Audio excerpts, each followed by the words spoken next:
Hello, everybody, and welcome to Penguins to Go, your daily dose of Pittsburgh Penguins news and analysis. Find us on YouTube at Inside the Penguins or anywhere you get your podcast from. I'm your host, Nick Brlansky, and last night we were treated to a hell of a game between the Pittsburgh Penguins and the Florida Panthers. It was a fairy tale ending for Chris Letang in his first game since December 28th, but it was more a grim fairy tale for those who know for the rest of the game, and it started off really early. I mean, it was a crazy game altogether, but whenever you have warmups getting set to take place and the starting goaltender who had just came back from a 3-week absence and Tristan Jarry is not out there, you knew it was going to be a crazy night. So let's try to break down all sides and all angles of this insane matchup between the Pittsburgh Penguins and the Panthers. 60-plus minutes of craziness at the paint bucket on 5th Avenue. 4 of the last 5 games for the Pittsburgh Penguins have gone to overtime. So you had to know whenever it was a matchup between Casey DeSmith, who has been coming up on the wrong side of the coin lately in his performances, and third-string goaltender for the Florida Panthers, Alex Lyon. You knew there was going to be high scoring, but I didn't predict or project that the over 6.5 goals was going to hit halfway through the game. It was 3-3 after one period. The final ended up being 7-6 in overtime. The Penguins were 3 for 5 on the power play, so I guess that was a positive. But if you look at the 3 big storylines of this game, the top one is going to be Chris Letang's back. You know, I said that this game resembled a grim fairy tale, but it really was a storybook Disney ending for Chris Letang in that game. First game back, of course, from a personal leave and dealing with an injury at the same time. 2 months after having his second stroke, we all know all of the trials and tribulations that Chris Letang has been through to get back to the ice, to get to this point, and he was rewarded with a tremendous performance by himself.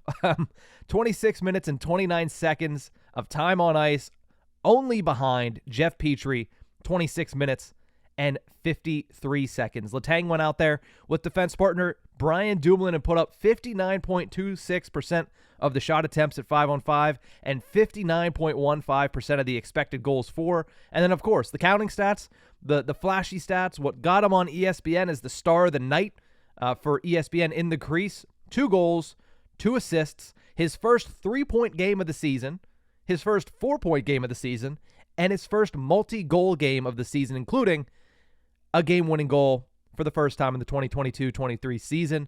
Had 2 goals all season before that game and was just tremendous in his first game back. Everything you want to see from the leader of your defense. And I loved the fact that he didn't even lead the Penguins in time on ice. Now, 26 minutes, 29 seconds, still more than you'd like to see. I think it's elevated a little bit more because in overtime, Chris Letang and Jeff Petrie are basically the only defensemen to hit the ice. So those two had elevated numbers in that aspect, but also the Penguins relied on their top 4 a lot more than usual. You look at P.O. Joseph and Chad Ruhwedel, they only played, I believe, just around 10 minutes of ice time in a game that went to overtime.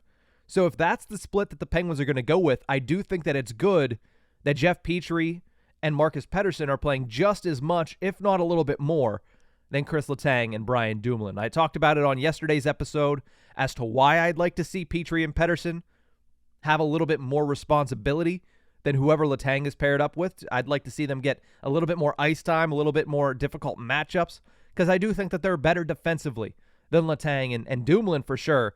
But even Letang and P.O. Joseph, I think, leave a little bit more to be desired on the defensive end than 2 guys like Pettersson and Petrie. So there's really nothing to dislike about Chris Letang's game yesterday. Yeah, there were a goal, I believe a goal or 2 that were given up when he was on the ice. But if you look at really the bulk majority of his game, vastly impressive performance from 58. Good to see him back. The Penguins need him back and healthy. So yesterday was definitely a step in the right direction for the blue line. But it was a step in the wrong direction for the boys between the pipes. Tristan Jarry was a late scratch due to an upper body injury. Now, if you remember, he just returned 2 games ago from a lower body injury he sustained at the Winter Classic that kept him out for the past 3 weeks. Now he has an upper body injury. This makes the 4th injury in the past calendar year for Tristan Jarry. This is an issue. This is a massive issue going forward because when this team doesn't have Tristan Jarry, you saw what happened with Casey DeSmith yesterday. Negative 2.31 goals saved above average per moneypuck.com, 33 saves on 39 shots, 6 goals allowed. He's not going to get you into the playoffs, I wouldn't say, considering where they're sitting right now, and he's certainly not getting you passed around in the playoffs. So the Pittsburgh Penguins need Tristan Jarry to be healthy. And this is a big issue when considering Jarry's contract is up at the end of this season, and he is staring down potentially a very lucrative deal for his next deal. And I don't know if the Penguins are going to be willing to pay that because the most important ability is availability. See, I got ahead of myself there.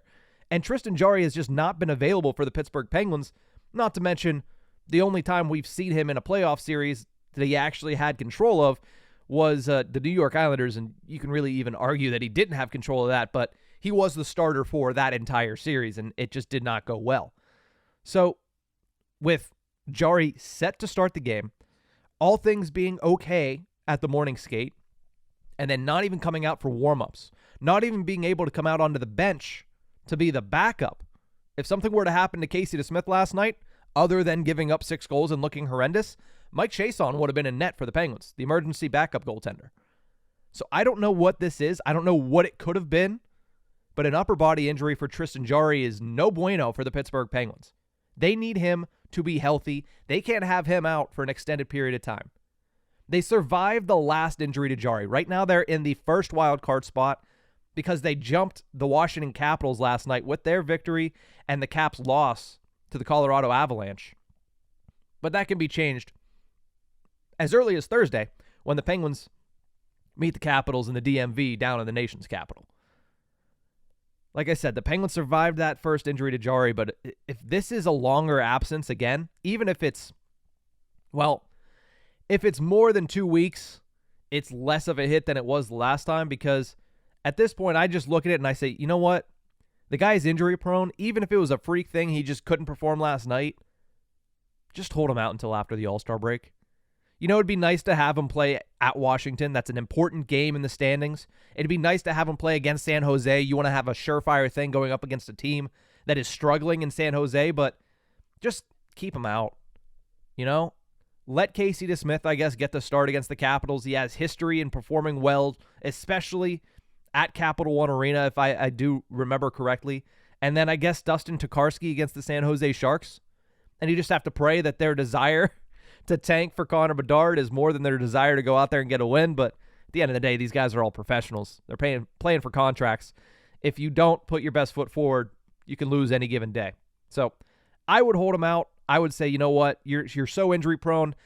We have the bye week coming up. The All-Star break immediately after that. Probably, I believe, like 7 or 8 days off.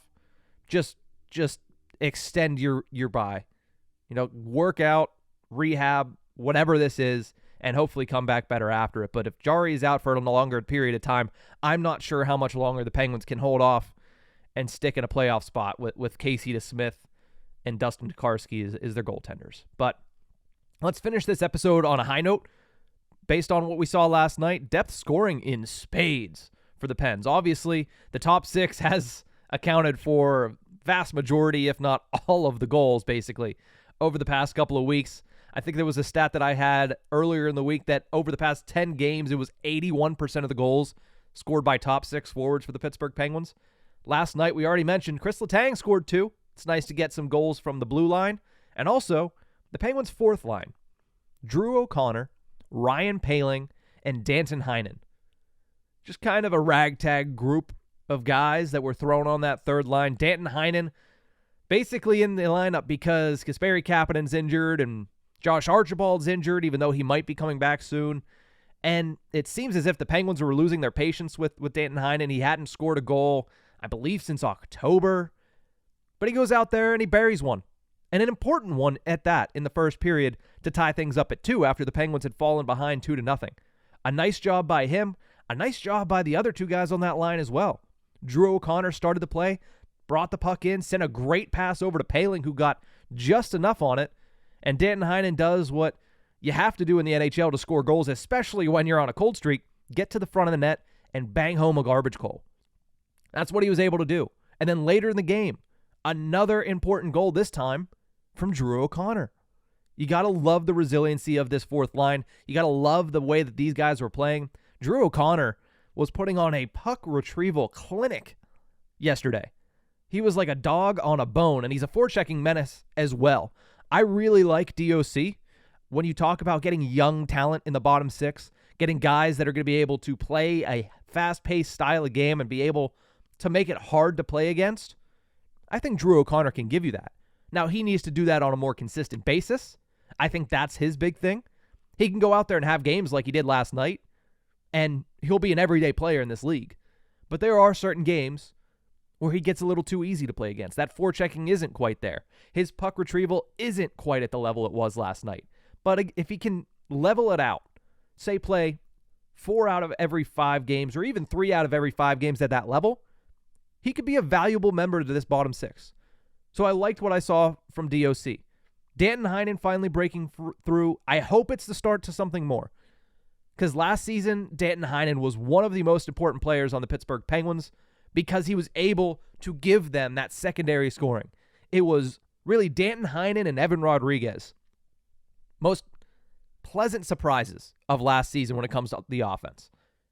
This line finished with 85.28% of the expected goals at 5-on-5. I mean, just a phenomenal performance from those guys. It's been a while since we've been able to highlight a fourth line or even a third line performance like this, but those guys came up big in a big moment last night and an important win for the Pittsburgh Penguins. There's some games along the season where it just means more to get the win. Last night was one of them. Yes, they only gained 1 point in the standings on a Florida Panthers team that's not going away.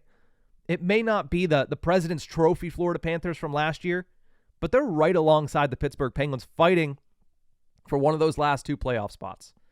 And if the Penguins are going to be without Tristan Jarry, that is an important win for them to get, especially heading into that All-Star break. They have 2 more games, Washington, San Jose. If you can get those 2 wins and say, hey, we got points in basically our last 7 or 8 games before the All-Star break, and we won our last 3, 4 of the last 5, and you can get that break. You can get your legs back underneath you. You're sitting in a decent spot. And then you just got to take advantage. I do still think there's a lot of holes in this roster, but that's something we can get to on a different day.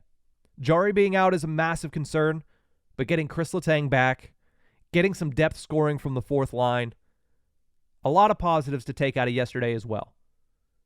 I said it might have been more like a grim fairy tale because there was some ugly moments in that game last night. Casey DeSmith had a bunch of them. Brian Dumoulin had a couple. I'll have to say that. The third line was okay. It was okay, but just not able to finish. Same issues persist. But there were a lot of positives as well. Chris Letang, big one. Sidney Crosby and Evgeny Malkin matching 3-point games, big one. Danton Heinen did finish with 3 points. Goal and 2 assists. Can't complain about that. So the Penguins get an important win on Tuesday. They'll have 2 more games before the break, Thursday and Saturday. But we'll have to wait and see for news on Tristan Jarry because it very well could determine the fate of the Pittsburgh Penguins season. That's going to do it for this episode of Penguins to Go. You can find us on YouTube at Inside the Penguins or anywhere you get your podcast from. We'll have a full episode of The Tip of the Ice-Burgh with me, Nick Brlansky, and my co-host Nick Horwat for you tomorrow. And then one more Penguins to Go before we head up to the weekend. That's going to do it for this one. We'll see you guys next time.